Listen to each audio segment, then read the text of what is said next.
Assalamualaikum warahmatullahi wabarakatuh. Hamdan syukran lillah. Nahmaduhu wa na'udzu billahi min syururi anfusina wa min sayyiati a'malina. May yahdihillahu fala mudhillalah wa may yudlilhu fala hadiyalah. Wala haula wala quwwata illa billah. Rabbi syrah li sadri wa yassir li amri wahlul 'uqdatam min lisani yafqahu qawli. Ya Fattahu ya Alim. Amma ba'du. Puji syukur, mari kita panjatkan kehadirat Allah Subhanahu wa Ta'ala yang telah memberikan rahmat dan karunia-Nya kepada kita semua.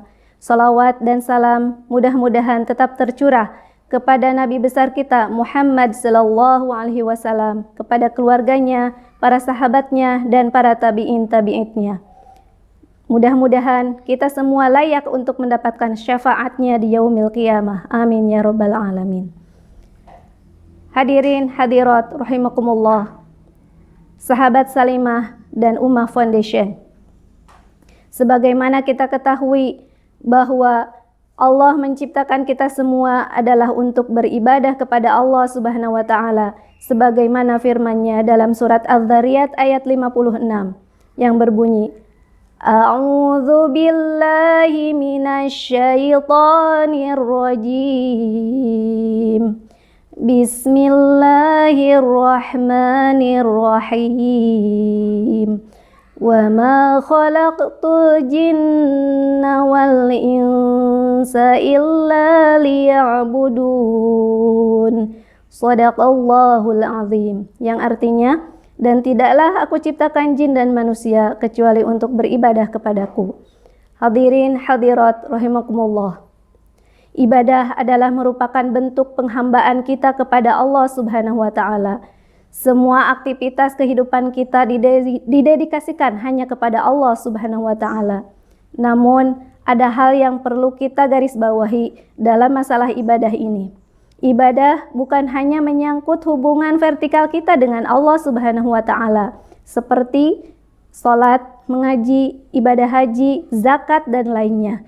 Tetapi ibadah bisa bermakna luas, yaitu ibadah adalah bagaimana kita berhubungan horizontal dengan sesama manusia, bagaimana kita menjalin hubungan baik antar sesama manusia dan lingkungan.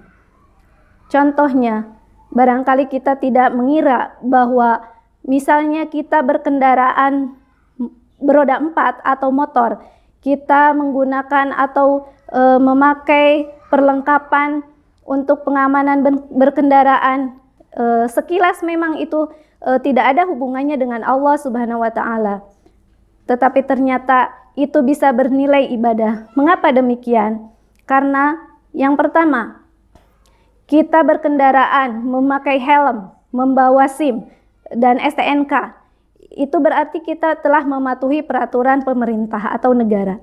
Kemudian yang kedua, secara tidak langsung kita juga memberikan keselamatan kepada diri sendiri juga kepada orang lain. Dan yang ketiga adalah mentaati pemimpin. Itu ya. Jadi ibadah bisa bermakna luas. Atau juga hal yang sepele, misalnya kita membuang sampah pada tempatnya. Ternyata itu adalah bisa memberikan maslahat. Dengan membuang sampah pada tempatnya, berarti kita telah menjaga lingkungan kita dengan baik. Hadirin hadirat rahimakumullah. Jadi segala sesuatu apapun atau tindakan apapun yang kita lakukan itu bisa bernilai ibadah apabila yang pertama, yaitu kita niatkan untuk mencapai ridha Allah Subhanahu wa Ta'ala. Kemudian yang kedua adalah memulainya dengan basmalah. Setiap perbuatan yang diawali dengan basmalah, maka itu insya Allah bernilai pahala di sisi Allah Subhanahu wa Ta'ala. Sebagaimana hadis Rasulullah sallallahu alaihi wasallam yang diriwayatkan oleh Abu Hurairah, yaitu berbunyi, kullu amrin dzibalin la yubda'u fihi bismillahirrahmanirrahim fahuwa abtar. Setiap urusan yang tidak dimulai dengan basmalah, maka terputuslah segala amalannya. Artinya bahwa segala sesuatu itu akan bernilai ibadah apabila dimulai dengan basmalah. Tidak mungkin kita melakukan hal-hal yang curang atau misalnya berbuat korupsi atau nyontek. Baca basmalah dulu biar bernilai ibadah. Tidak Tidak demikian gitu ya. Insya Allah segala sesuatu itu akan bernilai ibadah jika tadi syaratnya, yaitu yang pertama kita niatkan untuk mencapai ridha Allah Subhanahu wa taala, dan yang kedua dimulai dengan basmalah. Hadirin hadirat rahimakumullah, sahabat Salimah dan Ummah Foundation, diibaratkan sebuah game atau dalam permainan ya. Tentunya seorang gamer itu akan berusaha keras untuk mendapatkan poin-poin terbaik sehingga dia mencapai level gamenya yang tertinggi.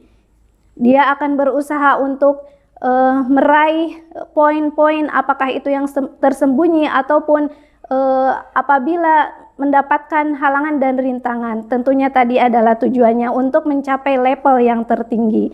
Begitupun juga kita sebagai manusia, apalagi orang yang beriman, pasti mengharapkan untuk mendapatkan level tertinggi di hadapan Allah Subhanahu wa taala. Maka disinilah tentunya kita di dunia ini bukan untuk beristirahat, bukan untuk bersantai-santai, tapi kita berusaha untuk mengumpulkan amal solih, amal baik sebanyak-banyaknya, sebagaimana tadi gamer mengumpulkan poin-poin untuk mendapatkan level tertinggi.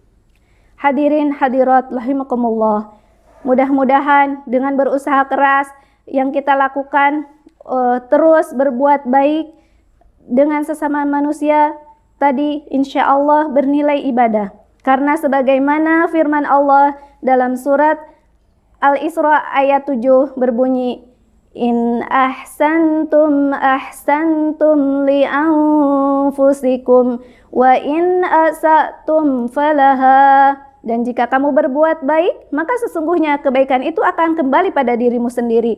Begitupun pula jika kamu berbuat buruk, maka berbuat buruk itu akan kembali pula pada dirimu sendiri.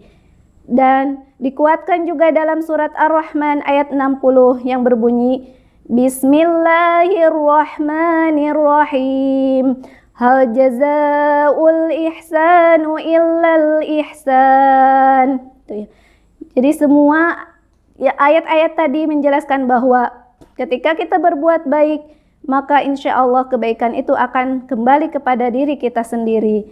Tidak rugi sebenarnya. Dan sebaliknya, apabila kita berbuat jahat atau berbuat buruk, maka itu akan kembali pula kepada diri kita. Jadi tidak usah repot-repot kita berharap orang lain untuk menghargai kita atau untuk menghormati kita.